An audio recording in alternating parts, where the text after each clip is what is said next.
And since 1913, the Anti-Defamation League, better known as the ADL, has been at the forefront of combating hate worldwide. As the leading anti-hate organization, the ADL operates regionally to swiftly address instances of hate and anti-Semitism.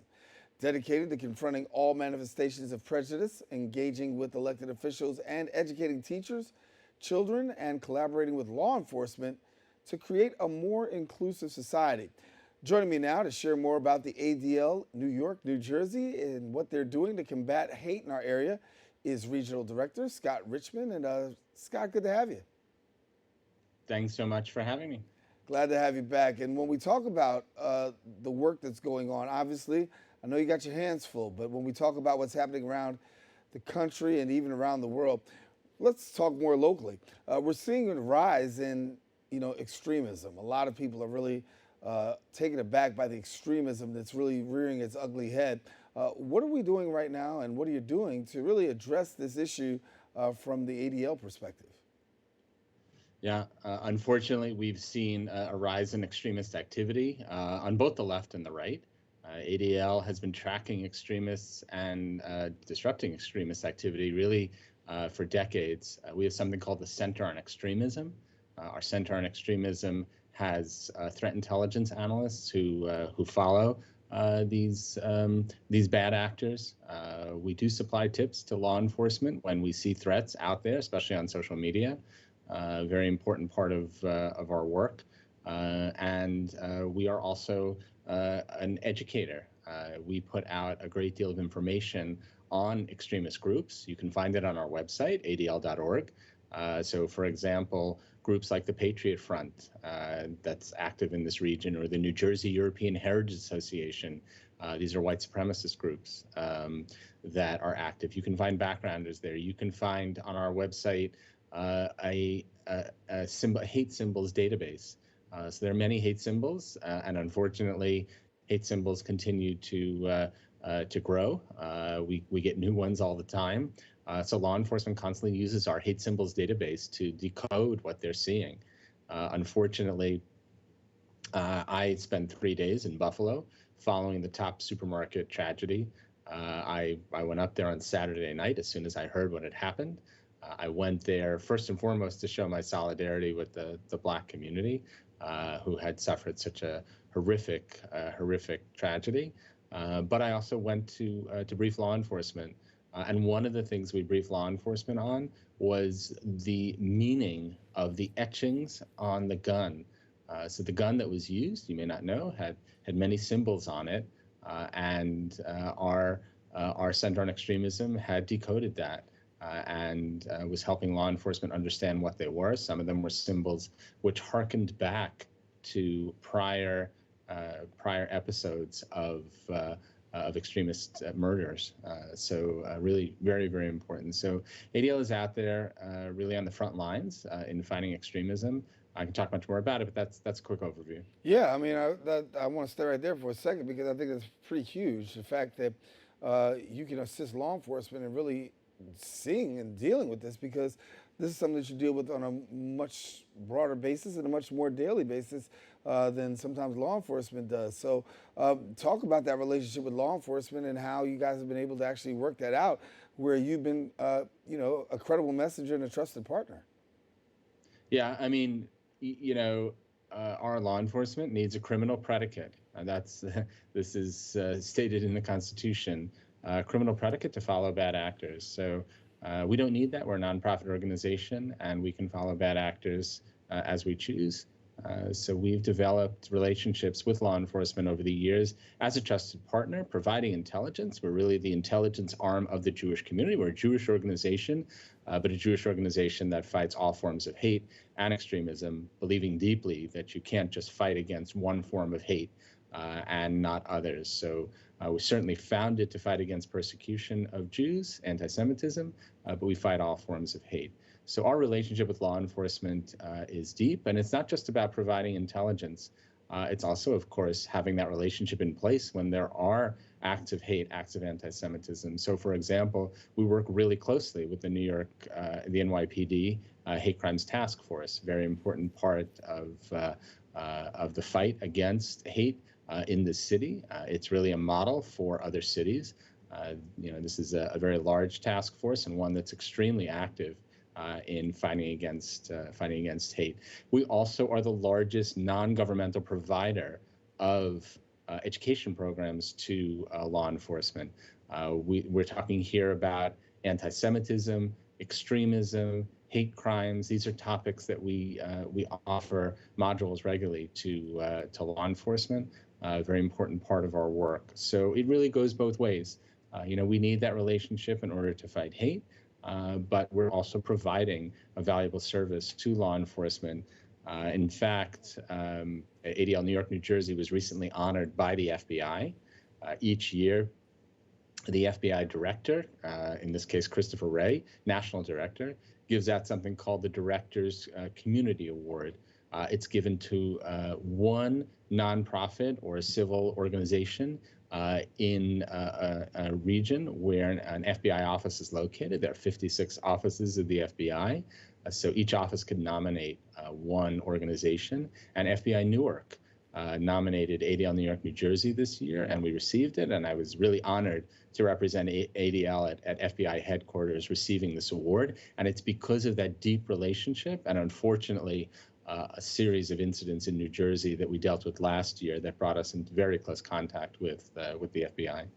Yeah, I want to talk a little bit about another highlight of yours, and that's you're going to actually be co-chairing the 60th anniversary of the March on Washington. And share with us, I mean, first of all, your thoughts on being able to co-chair and how did this come about? Yeah, it's really very heartwarming, I must say. We were asked by the King family. The King family, who are hosting this anniversary of the March on Washington, along with the NAACP, National Action Network, and other groups. We were asked to be one of the lead sponsors of this year's March on Washington, taking place on August 26th. It's Saturday, August 26th. It's the 60th anniversary, and there'll be speeches at the Lincoln Memorial. Wonderful way to commemorate the 60th anniversary. And we are out there reaching out to the Jewish community, to synagogues and to Jewish organizations, and asking them to help us bring a big group. Jewish community is certainly a big ally in this fight for civil rights that continues. It's interesting because the organizers of this do not call it a commemoration. They call it a continuation because the fight for civil rights has not ended.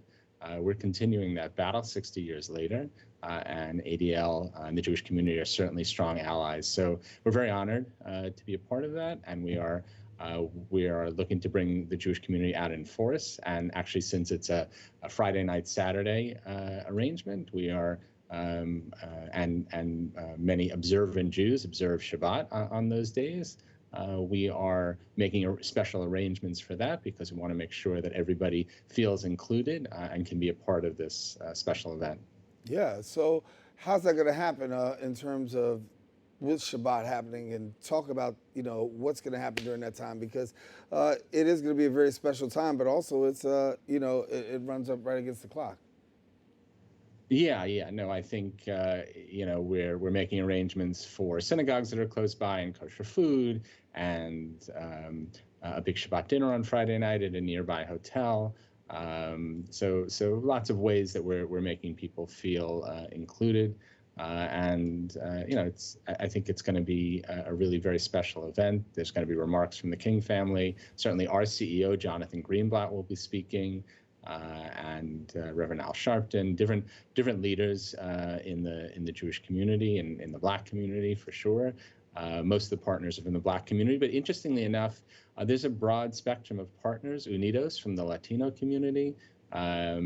An Asian American organization. Now, the original March on Washington in 1963 did not have such broad participation. That was really led by the Black community, and the leadership up there was the Black community. But this year, it's going to be a broader coalition to show that we are all in this together, fighting for civil rights. Yeah. I know you also are the host of a podcast from the front lines, and talk about that, because when we talk about combating hate, that's a lot that's been discussed on the podcast, and it's become a great vehicle to be able to share and talk, and also to get some tremendous insight on the fight against hate. When you categorize the fight against hate, talk to me about, first of all, let's talk about the podcast, and I'll come back to the fight against hate. Give us a little bit about the podcast. So I really appreciate the plug. It's called From the Front Lines. I actually just finished my 100th episode. So there is a lot in the archive that people can go through. They're quick. They're just 10 minutes. It's once a week for 10 minutes. I lift up one ADL issue that I think is super important this week. I lift up a valued colleague. Usually I'm interviewing a colleague. I have such tremendous colleagues that I work with who are so smart, who are doing such incredible work, and I lift up their work once a week. So, for example, this week's podcast is about the March on Washington, and I interviewed my colleague Shira Goodman, who is the staff person.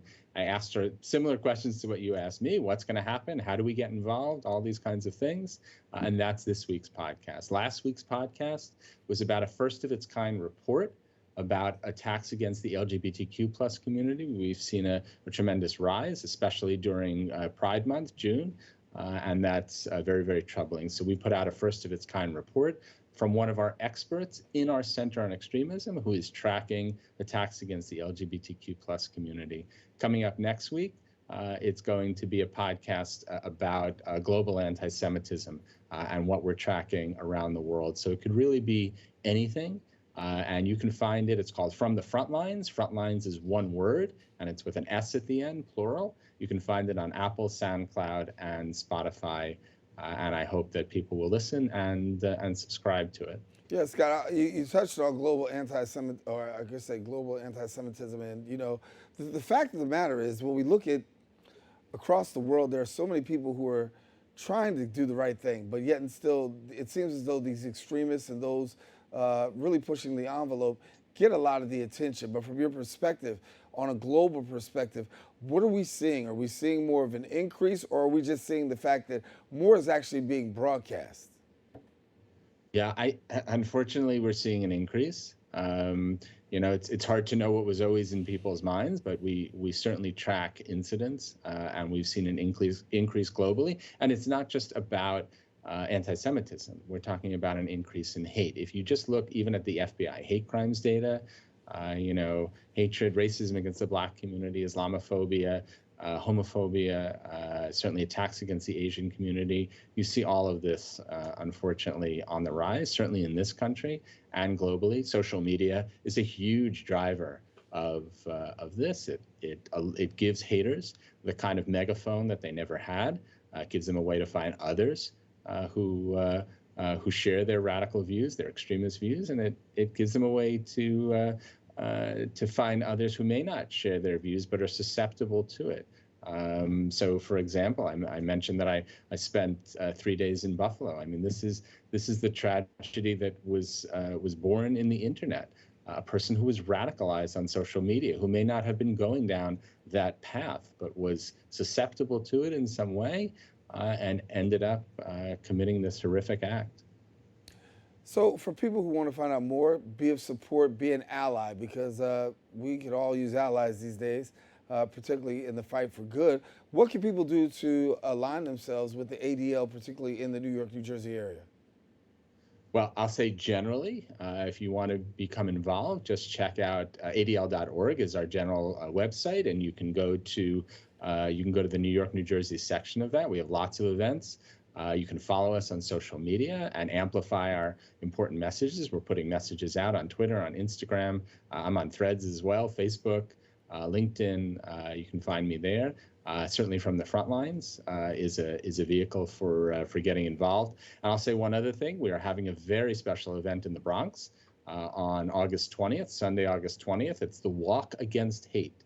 So 10 a.m., 10 to 12 in Van Cortlandt Park in the Bronx. Once a year, we ask everybody to come out and show their solidarity with those who are fighting against hate, with the Walk Against Hate. Take a step to fight against hate. We're going to have lots of tables out there, lots of swag, great speakers, and I'm hoping that the whole community will come out and show their solidarity. On our website, you can sign up for it there, Walk Against Hate. Just Google Walk Against Hate, ADL, New York, New Jersey, something like that, and you'll find it. So Hope to shake everybody's hand on Sunday, August 20th from 10 to 12 in Van Cortlandt Park.